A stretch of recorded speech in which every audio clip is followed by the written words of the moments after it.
तो यार क्या होगा जब एक इंसान हॉलो, शिनिगामी, क्विंची और फुलब्रिंगर सब कुछ एक साथ बन जाए। इस एपिसोड में इचिगो अपना सबसे बड़ा सीक्रेट अनलॉक करता है। केनपाची का वापस आना शुरू हो जाता है और तीन कैप्टन्स मिलकर एक जाइंट मॉन्स्टर से लड़ते हैं जिसका स्वॉर्ड ही अपना सबसे खतरनाक वेपन है। Bleach 1000 year blood war episode 43 blood for my bone. चलिए एक्सप्लेनेशन शुरू करते हैं। तो एपिसोड के स्टार्ट में हमाल को इचिगो बिल्कुल जमीन पर पड़ा मिलता है, वो भी इसलिए क्योंकि यहवा का स्पिरिचुअल प्रेशर कुछ ज्यादा ही होता है। वॉरवेल्थ के अंदर इचिगो के पास कुछ भी बचा नहीं है फाइट करने के लिए, लेकिन यही वो मोमेंट है जब इचिगो अपनी असली लिमिट तोड़ता है। वो अपनी ज़ंपाक्टू का यूज करके यहवा की बेपनाह क्विंची रिएत्सु को अब्जॉर्ब करने की कोशिश करता है और इस प्रोसेस में वो फोर्सफुली अपने अंदर के हॉलो को जगाने की कोशिश करता है।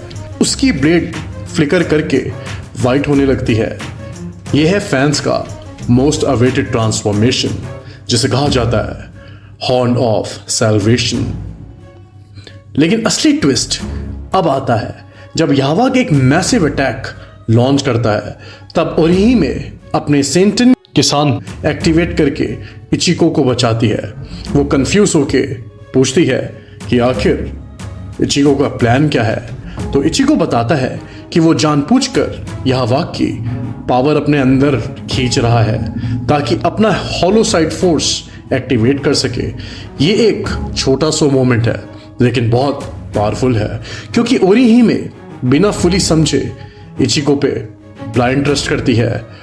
एक लुक और वो समझ जाती है। अब यहीं पे एपिसोड एक बहुत बड़ा लॉर रिवील करता है।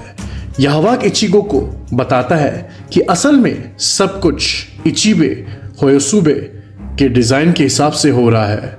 इचिबे ने ही इचिगो को सोल किंग पैलेस ले जाके उसकी मेमोरीज दी थी, सिर्फ ये जज करने के लिए क्या इचिगो सोल किंग बन सकता है या नहीं।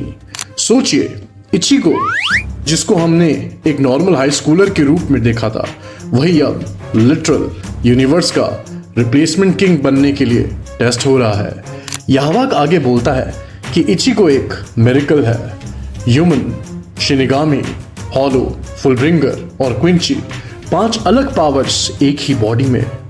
ये बात पहले कभी इतनी क्लियरली एक्सप्लेन नहीं हुई थी। यहवा फिर इचिगो से पूछता है कि वो हमेशा ब्लैक क्लोथ्स ही क्यों पहनता है, और यही से एक डीप सिंबलिक कनेक्शन निकलता है।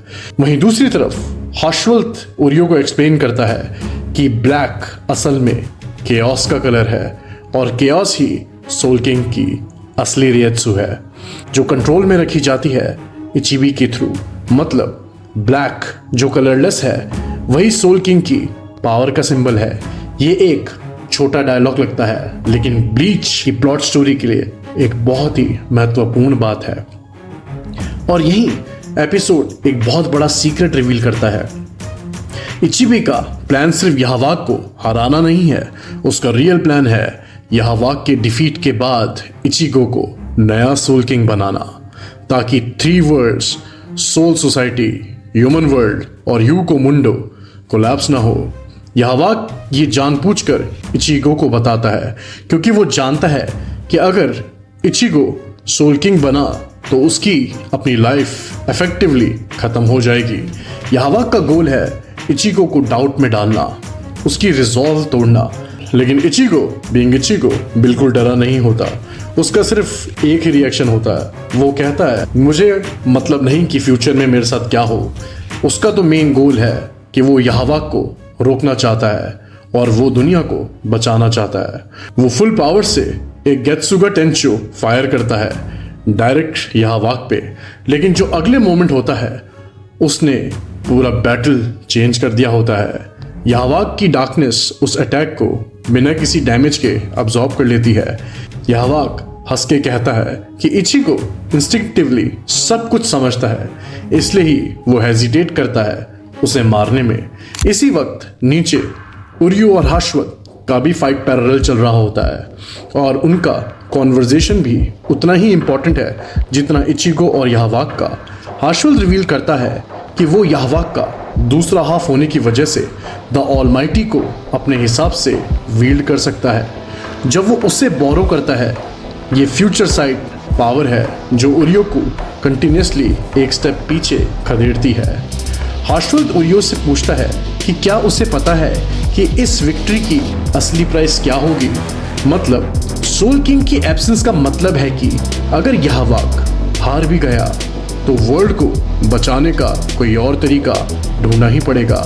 ये लाइन डायरेक्टली इचिगो के सोल किंग रिप्लेसमेंट वाले प्लान से कनेक्ट होती है। अब यहाँ सीन शिफ्ट होता है क्योंकि उधर फर्स्ट ब्रांच डिस्ट्रिक्ट में सिचुएशन बहुत खराब है। जेरार्ड वेल्करी अपने जाइंट फॉर्म में पूरे सेरिटी डिस्ट्रॉय कर रहा होता है। विस्रोत ग्रुप उसे एम्बुश करने की कोशिश करता है। सब मिलके एक कंबाइंड अटैक लॉन्च करते हैं, लेकिन जेरेड बिना किसी प्रॉब्लम के वो अटैक टैंक कर लेता है और एक ही स्वाइप में सब को क्लोजलाइन कर देता है। उसकी बॉडी का साइज और स्ट्रेंथ इतना ज्यादा है कि नॉर्मल कैप्टन लेवल फाइटर्स भी उसके सामने कुछ नहीं है। लेकिन जब जेराल्ड उन्हें फिनिश ही करने वाला होता है, उसका हाथ अचानक फ्रीज हो जाता है और यही है वो मोमेंट जिसका सब वेट कर रहे होते हैं। तोशिरो हित्सुगया वापस बैटलफील्ड में रिटर्न करता है। उसकी आइस पावर से जेराल्ड टेम्परेरी रुकता है, लेकिन जेराल्ड जल्दी ही ब्रेक फ्री कर लेता है और हित्सुगया पे अटैक करता है। उस अटैक को कनेक्ट होने से पहले ही चेरी ब्लॉसम्स का एक तेज फ्लरी बीच में आता है और वो अटैक किसी और ने नहीं जबकि ब्याकुया कुचिकी ने करा होता है, जिसका नाम होता है सेनबोनजाकुरा केगेयोशी।